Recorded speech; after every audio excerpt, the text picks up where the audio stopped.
chocolate milk for the dirty bulk, man. Chocolate milk. This is a cheat code. If you just open that shit up.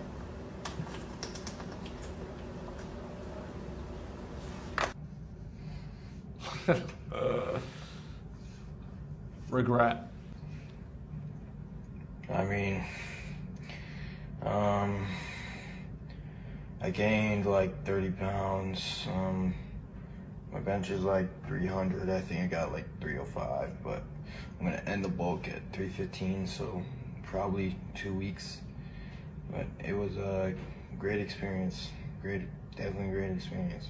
It doesn't sound like he's had a great experience. And look, I don't really understand what people say dirty bulk. The difference between a clean bulk and a dirty bulk is just bulking too much. It's either you've gone overboard or you've not. And look, there's one school of thought out there that says, like, you know, you don't have to gain any fat whatsoever while you're bulking. And then there's the other extreme, which says, you know, you're going to have to sacrifice putting on a shit ton of weight if you want to gain any muscle, any strength. And look, I think the reality is probably somewhere in the middle. You can't gain muscle unless you're in a calorie surplus.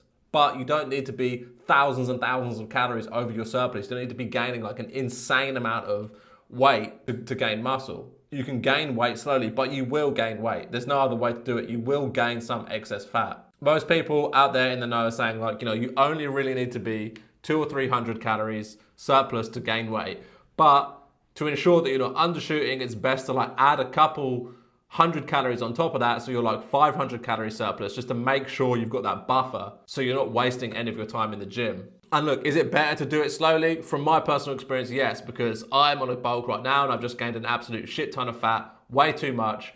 Now that means I'm gonna have to cut sooner than I wanted to, and I'm gonna have to cut for longer than I wanted to, which is basically gonna be 3 or 4 months of zero gains on the muscle side. So the more precise your bulking is, if you can just gain the minimum amount of fat necessary to make gains, it means you can bulk for longer, you don't have to spend more time in the cut, and you can just stay lean for longer. So yeah, you don't need to guzzle gallons of chocolate milk every day, just a few hundred extra calories per day, which is like a small bowl of nuts, a banana, a slice of toast, and you're loving it.